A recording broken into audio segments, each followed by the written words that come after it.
नमस्कार दोस्तों, G7 के अंदर आप लोगों को काफी बड़े देश दिखाई देते हैं जिसके अंदर Canada, France, Germany, Italy, Japan, United kingdom, United state जैसे देशों के नाम है। अभी रिसेंटली क्या है कि G7 का प्रेसिडेंट बना हुआ जापान, और जापान के अंदर ये सारे G7 के देश जो है मिले हुए हैं। आप लोगों को याद होगा तो जब भी G7 के देश मिलते हैं हर बार कुछ नया लेके आते हैं। पिछली बार ये लोग मिले थे तो इन्होंने एक गोला बनाया, बोले कि यार रशिया जो है वो युद्ध जीतने की कगार पे है तो क्या करें।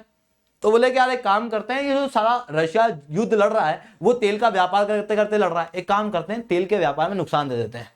इन्होंने फिर सोचा कि कैसे नुकसान दे सकते हैं, तो इन्होंने डिसाइड किया कि हम सातों देश मिलके एक प्राइस कैप लगा देंगे $60 प्रति बैरल का, मतलब इससे ज्यादा में किसी को तेल खरीदने नहीं देंगे। जिसके बाद रशिया जो है वो $60 प्रति बैरल से ज्यादा में तेल बेच नहीं पाएगा, रशिया का नुकसान हो जाएगा और रशिया तो युद्ध हार जाएगा। और फिर इन्होंने ताली वाली बजाई, आपस में एक दूसरे को हार बार पिलाए, वो खुश हो गए ये लोग। हालांकि ये जो प्लान था ये काफी हद तक अनसक्सेसफुल रहा, क्योंकि भारत, चाइना जैसे देश जो हैं वो डिस्काउंटेड रेट में रशिया से तेल लेते रहे, इवन $60 प्रति बैरल से ज्यादा के रेट में लेते रहे। यूरोपियन यूनियन वगैरह ने धमकी भी दी, बट उसके बावजूद भी हम लोगों ने तेल लिया क्योंकि हम लोगों का उसके अंदर बेनिफिट था। वहीं दूसरी तरफ G7 का एक देश जैसे जापान, इसके द्वारा भी ऐसा कहा जा रहा था कई सारी मीडिया रिपोर्ट में, कई सारे आर्टिकल्स के अंदर, कि ये $60 प्रति बैरल से ज्यादा में अब रशिया से तेल खरीदेगा, डिस्काउंटेड रेट में तेल खरीदेगा। जिसके बाद में ये जो प्राइस कैप वाला मैटर था ये पूरी तरीके से फेल हो गया। जिसके बाद में हम लोगों को अब देखने को मिला है कि G7 के देश वापस से मिले हैं तो कुछ नया प्लान कर रहे हैं। नए प्लान के अंदर जिस चीज के ऊपर इन्होंने प्लान किया जा रहा है, इनके द्वारा डिस्कस किया जा रहा है, वो ये है कि G7 के जितने भी देश हैं वो अब रशिया को कोई भी इक्विपमेंट एक्सपोर्ट नहीं करेंगे। जिसके कारण से देखो रशिया जो है वो एक ओपन इकोनॉमी रहा है, तो G7 के देशों से कई सारे सामान को इंपोर्ट करता है, कुछ नया बनाता है और एक्सपोर्ट करता है। तो फिर कई सारी चीजें रशिया एक्सपोर्ट नहीं कर पाएगा, रशिया की इकोनॉमी डाउन हो जाएगी, फिर तो मजा आ जाएगा। इस तरीके का प्लान जो है वो इन G7 देशों के द्वारा बनाने की कोशिश की जा रही है। बट उसी बीच में भारत के इसकी वजह से क्या बेनिफिट हो सकते हैं उनके ऊपर मैं शुभेंद्र सिंह चौहान आप लोगों के साथ में सेशन के अंदर चर्चा करूंगा। बट उसके पहले आप लोग मेरे साथ में SRC10 टेलीग्राम ग्रुप के ऊपर जुड़ सकते हो। मेरे क्लास की अपडेट, पीपीटी, पीडीएफ सब कुछ आपको यहाँ मिल जाता है। इसके अलावा दोस्तों एक बहुत इंपॉर्टेंट चीज, अगर आप लोगों को हमारी टीम दैट इज पाथफाइंडर की टीम के साथ में जुड़ना है, काफी कम दाम के अंदर अगर आप लोगों को अपनी पढ़ाई करनी है तो दोस्तों आप लोग हमारे साथ में जुड़ सकते हो। 7,999 रुपए के अंदर आप लोगों को 2024 की कंप्लीट तैयारी पाथफाइंडर की टीम द्वारा कराई जाएगी। यानी कि वो टीचर जिनको आप अभी तक YouTube पे देखते थे वो लोग अब आपको यहां पर पढ़ाएंगे, जहां पर कंप्लीट कोर्स आपको पढ़ाया जाएगा, प्री और मेंस की तैयारी आपकी कराई जाएगी, इवन क्वालिटी इनरिचमेंट प्रोग्राम के अंदर भी आप लोगों को भाग बनाया जाएगा। एक्चुअल में ये कोर्स 14,999 का है, पर अगर आप लोग कोड यूज करोगे पाथफाइंडर तो उसके बाद में आपको ये कोर्स केवल 7,999 में मिलेगा। पर ये डिस्काउंट केवल 1500 बच्चों के लिए है, यानी कि शुरुआती 1500 बच्चों को ये डिस्काउंट मिलने वाला है।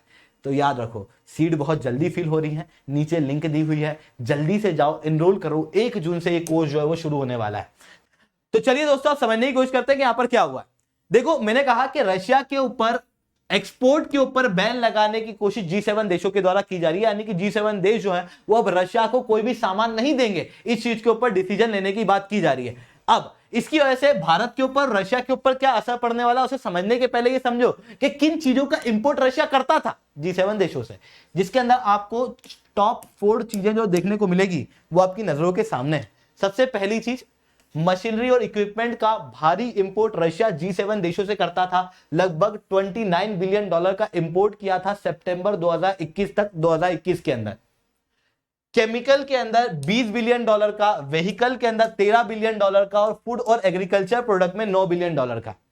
अब G7 देश क्या कह रहे हैं कि हम लोग रशिया को कुछ नहीं भेजेंगे। ऐसी कंडीशन में रशिया जो है वो इन चीजों का सब्स्टिट्यूट ढूंढेगा।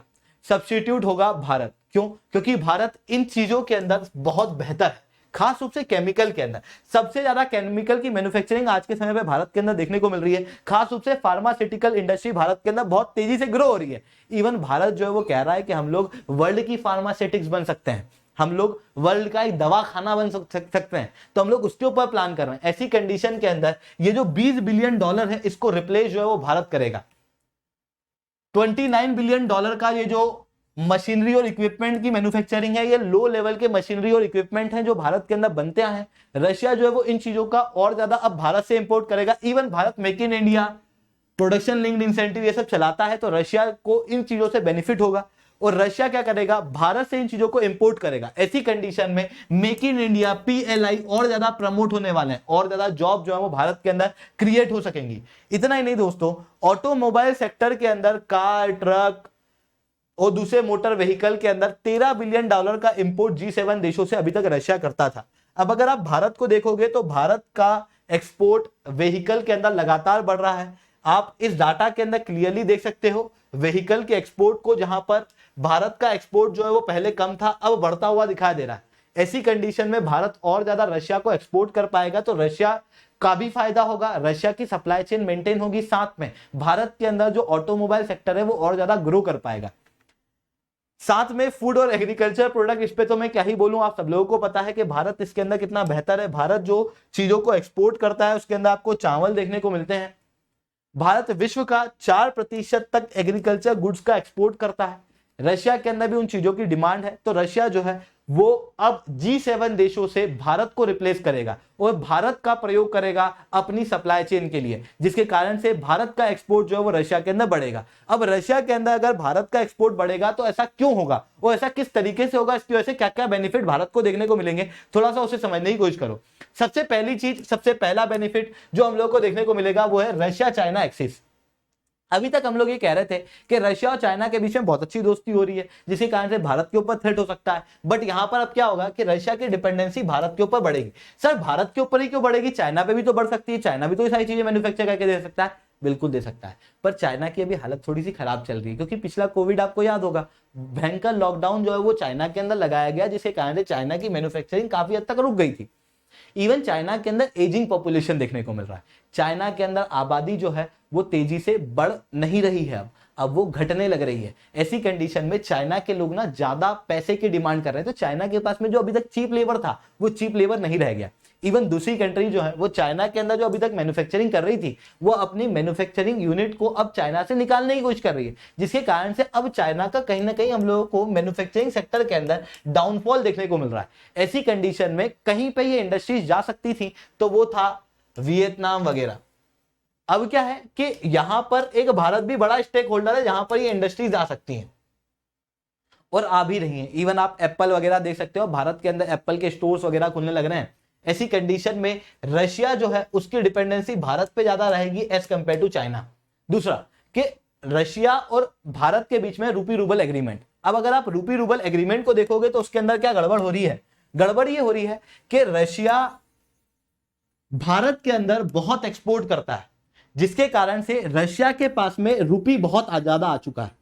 क्योंकि भारत तेल ले रहा है तो रशिया से ले रहा है, भारत डिफेंस के इक्विपमेंट ले रहा है तो रशिया से ले रहा है, लार्जेस्ट डिफेंस का सप्लाई बना हुआ तो रशिया बना हुआ है, फर्टिलाइजर हम लोग रशिया से ले रहे हैं। ऐसी कंडीशन में कई सारा सामान जो है वो रशिया से भारत ले रहा है इस समय पे।